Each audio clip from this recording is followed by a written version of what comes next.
Oke, selamat bergabung di tutorial e-belajar. Oke, pada kesempatan kali ini saya akan mencoba membahas tentang bagaimana cara mengisi di akun guru, ya. Maksudnya adalah bagaimana yang ada di fitur-fitur guru, kemudian cara mengisinya seperti apa. Oke, kita mulai saja dari login, ya. Untuk login seperti di aplikasi yang banyak digunakan gitu ya. Untuk login itu menggunakan username dan password. Nah, untuk guru username-nya adalah biasanya ya yang diinputkan oleh admin. Itu adalah NUPTK gitu ya. Kalau nggak NUPTK pasti NIK gitu ya. Untuk password di Paulnya. Oke, kita coba masukkan username-nya.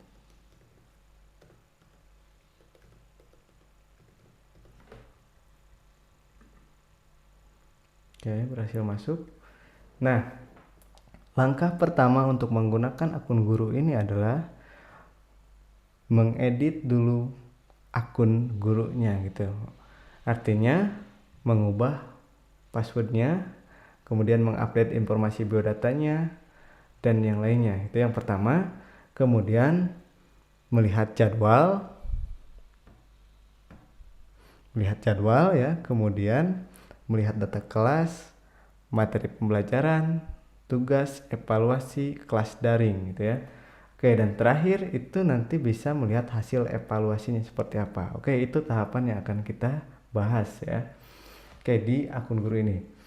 Yang pertama kita coba mengedit dulu profile di akun guru ini ya. Caranya adalah ya kita mengklik ini tombol ini.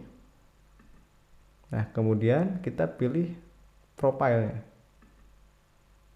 Oke, ini tampilan di profil guru ya.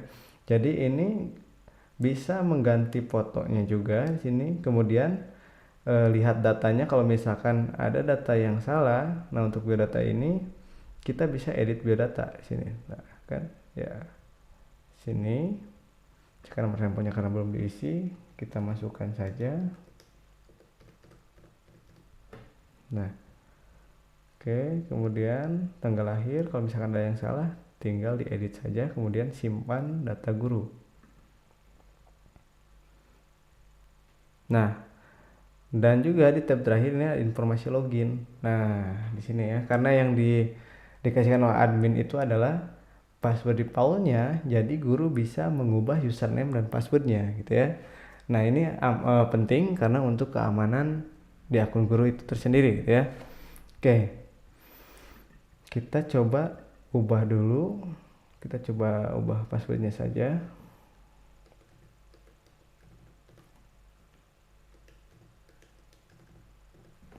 Kemudian update informasi login. Dan oke. Nah, informasi login sudah terupdate gitu ya. Lalu bagaimana Pak kalau misalkan akun admin ini sudah saya rubah tapi saya lupa lagi passwordnya apa? Nah, itu solusinya adalah tinggal nanti bertanya ke admin ya untuk mereset kembali password yang di pausnya gitu ya. Kalau misalkan gitu ya, di akun guru ini sudah dirubah kemudian lupa gitu ya, tinggal koordinasikan saja dengan admin. Oke, lanjut. Nah, sebelum kita masuk ke yang lain gitu ya, kita lihat dulu di pengumuman. Nah, barangkali ada pengumuman. Nah, kalau di sini belum ada pengumuman. Kemudian kita lihat dulu jadwal mengajar kita gitu ya. Nah, ini udah diinputkan belum gitu ya. Karena kalau misalkan belum diinputkan, ini nanti akan menyebabkan kita tidak bisa mengupload evaluasi, tugas, materi, dan juga kelas online gitu ya. Kita tidak akan bisa. Oke, kita lihat dulu di jadwal mengajarnya. Nah, jadwal mengajar kita ada ya. Ada di kelas TKJ 2, ada di kelas MM juga, dan juga ada di kelas TKJ 2 juga di sini ya, 2 kali. Oke, kemudian kita lihat mata pelajaran yang kita ampu sudah sesuai apa belum gitu ya. Nah, di sini mapelnya ini. Nah, ini sudah sesuai belum? Kalau misalkan belum sesuai, nah itu koordinasikan lagi dengan admin gitu ya. Nah, di sini ada detail. Nah, ini untuk memunculkan di sini. nantinya ada data kelas, ini jumlah siswanya ada berapa gitu ya. Oke. Kemudian di sini ada data kelas. Nah, di sini ada data kelas di mana kita mengajar gitu ya. Nah, kita itu mengajar bahasa Inggris itu di kelas mana saja. Nah, nanti muncul di sini. Oke. Nah, untuk detail itu di sini ya ada tombol detail, ini untuk menampilkan data siswa yang ada di kelas ini. Nah, misalkan ini ya, kelas 1. Nah, ini ya.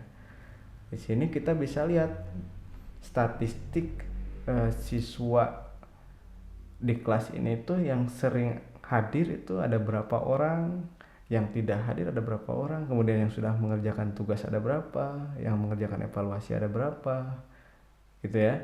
Kemudian juga materi yang sudah dibahas itu ada berapa. Nah, nanti akan muncul di sini di detail ini ya. Oke. Nah, kemudian ini juga salah satu fitur yang sedang dikembangkan juga saat ini. Nah, di administrasi guru, jadi guru nanti bisa mengupload silabus RPP, program semester dan program tahunan di sini ya, untuk pengamanan aja dokumen ya, pengamanan dokumen saja gitu ya di sini ya. Oke, kita lanjut lagi ke materi belajar dulu lah gitu ya. Kita masuk ke materi belajar dulu. Nah, oke, di sini kan masih kosong ya. Nah, karena di sini masih kosong, jadi kita bisa membuat materi dulu di sini.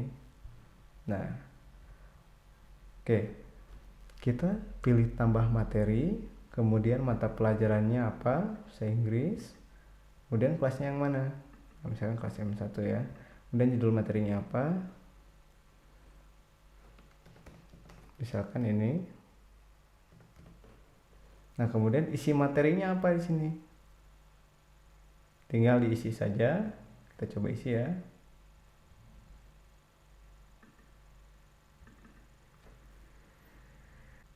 Oke, kita isi materinya.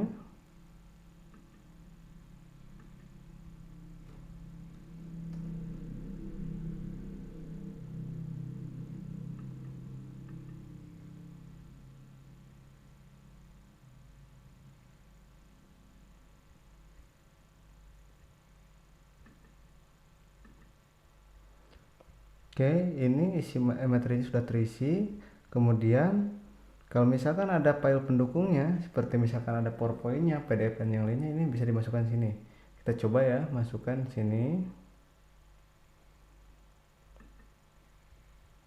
Oke, kemudian open. Nah, ini sudah masuk. Kemudian tambah.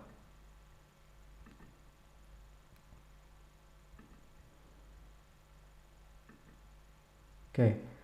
Nah, untuk pengisian materi ini bisa dilakukan kapan saja. Jadi ya, tidak harus selalu sesuai dengan jadwal. Jadi kalau untuk mengisi materi pelajaran ini, jadi bisa kapan saja ya. Untuk misalkan kita mempersiapkan untuk minggu yang akan datang, jadi kita bisa mengupload dari sekarang gitu ya. Ini untuk materi pembelajaran. Oke, ini nanti muncul di akun siswa ya. Oke, yang kedua, kita coba buat penugasannya ya. Oke, di sini belum ada tugas. Oke, kita pilih tambah tugas baru. Kemudian jenis tugasnya apa? Bisa individu, bisa kelompok gitu ya. Kita pilih individu, mata pelajarannya, kemudian kelasnya, kemudian judul tugasnya apa.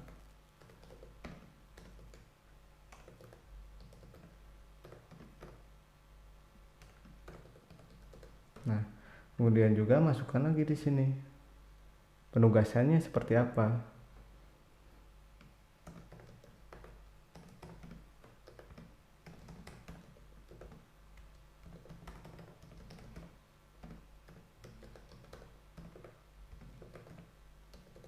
Nah, misalkan seperti ini ya. Oke. Nah, kemudian di sini juga sama. Kalau misalkan ada file tambahan, kita masukkan di sini. Kita masukkan lagi.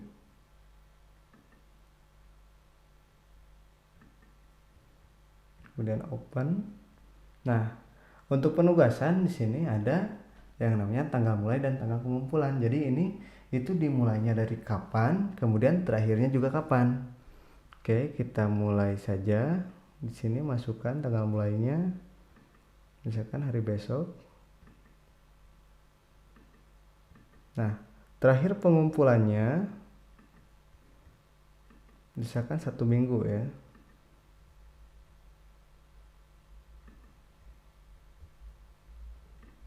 Oke, nah ini sudah terisi.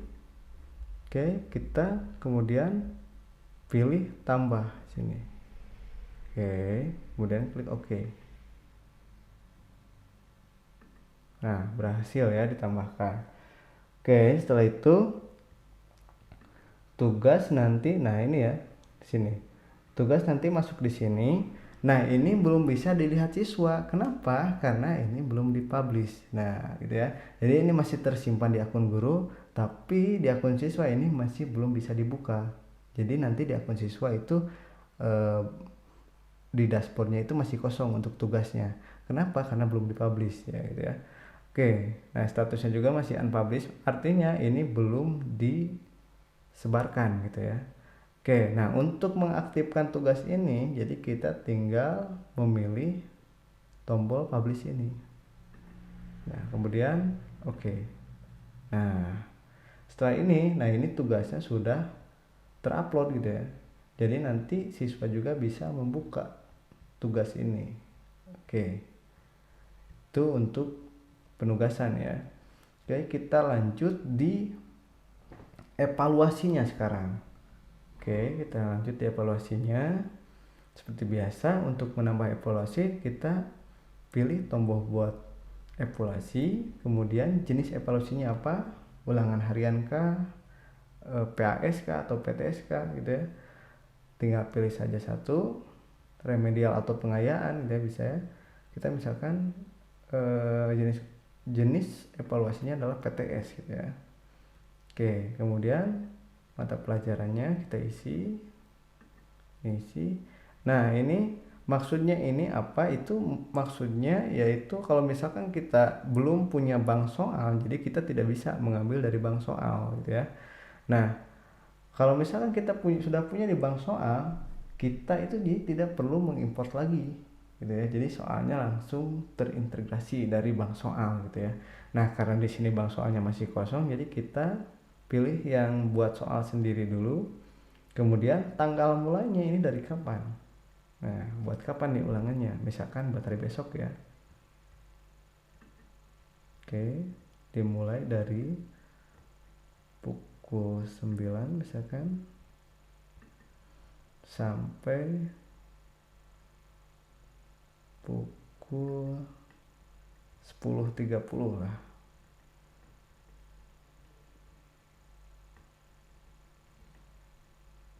Oke. Nah, ini sudah terisi. Kemudian di sini ada pilihan acak soal atau tidak, kemudian simpan evaluasi ke bank soal. Jadi kalau acak soal ini nanti soalnya yang di tampilan siswa itu akan random gitu ya. Kalau diacaknya dikonfirmasi iya. Ya. Kalau misalkan tidak, jadi si soalnya akan berurutan gitu ya. Di tiap akun siswa itu soalnya berurutan. Kalau misalkan acak soalnya ditidakkan gitu ya. Oke, jadi kita pilih di acak soalnya di ya saja. Kemudian di sini ini untuk mengkonfirmasi soal evaluasi ini mau disimpan ke bank soal atau tidak.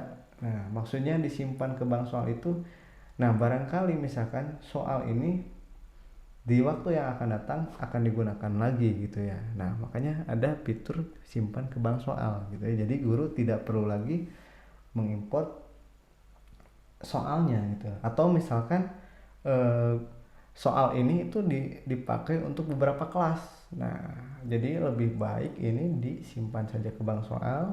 Jadi nanti kalau misalkan membuat evaluasi untuk kelas yang lain, kita bisa ambil dari bank soal. Itu ya. Kemudian di kolom ini butir PG, kemudian bobot PG, butir esai dan bobot esai ya. Kalau butir PG ini maksudnya adalah jumlah soal gitu ya. Jumlah soal yang akan kita buat, yang akan kita dibuatkan evaluasi ini ada berapa soal gitu ya. PG-nya berapa, kemudian esainya berapa. Oke, kita masukkan misalkan di sini PG-nya 10, kemudian bobotnya misalkan di sini PG-nya 50%, kemudian esainya 5. Nah, ini otomatis terisi ya, karena bobot PG dan bobot esai itu kalau disatukan itu harus menjadi 100% ya. Kalau misalkan di sini kita isi 70, nah di sini otomatis terisi 30 gitu ya. Oke, kita coba buat di sini pembagiannya di sini 50-50 saja ya. Nah, setelah terisi seperti ini, kemudian kita buat evaluasi baru ya.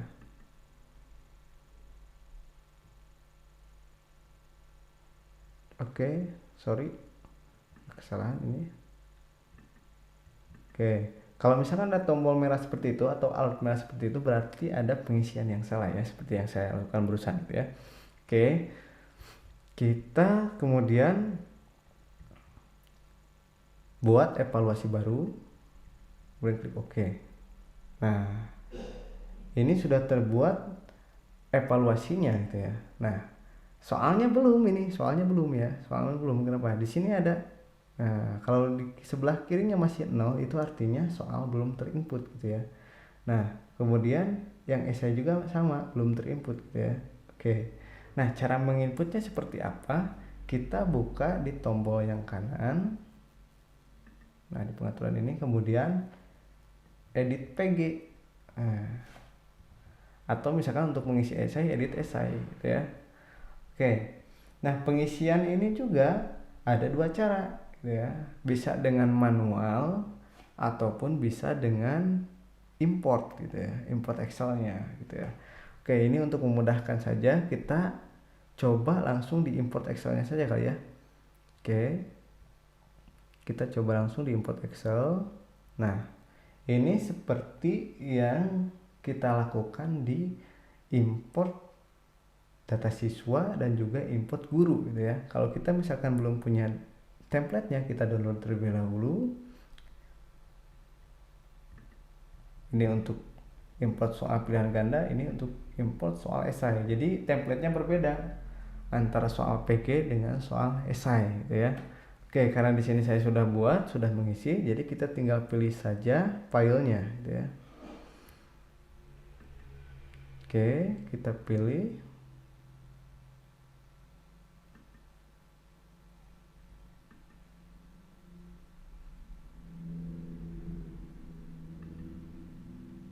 Nah, kita pilih ini untuk PG. Nah, kemudian upload soal pilihan ganda. Oke, saya tekankan dulu sebelum saya upload. Nah, jangan sampai misalkan di sini ya, import soal pilihan ganda, template-nya soal esai. Nah, ini akan jadi error nantinya. Ya. Jadi kalau misalkan kita mau mengimport pilihan ganda, nah pilihannya ini harus tepat dulu. Ya. Nah, karena ini template-nya esai ya, kita pilih import soal esai. Oke, kemudian upload soal esai. Nah, kita lihat, kita coba reload. Oke, ada kesalahan. Kita coba import lagi. Kita coba yang pilihan ganda ya.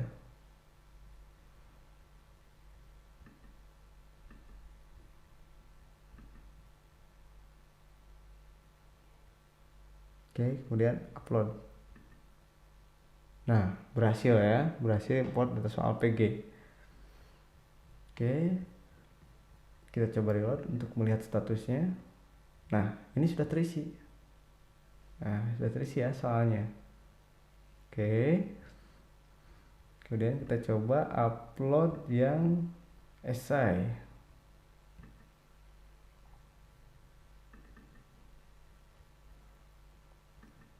Upload. Nah, berhasil ya. Nah, untuk melihat statusnya, kalau misalkan ini masih 0 padahal sudah berhasil, kita tinggal reload saja. Nah, ini sudah masuk. Oke, itu untuk mengupload evaluasi ya. Oke, saya rasa cukup untuk sesi ini. Kita jumpa lagi di sesi berikutnya. Terima kasih.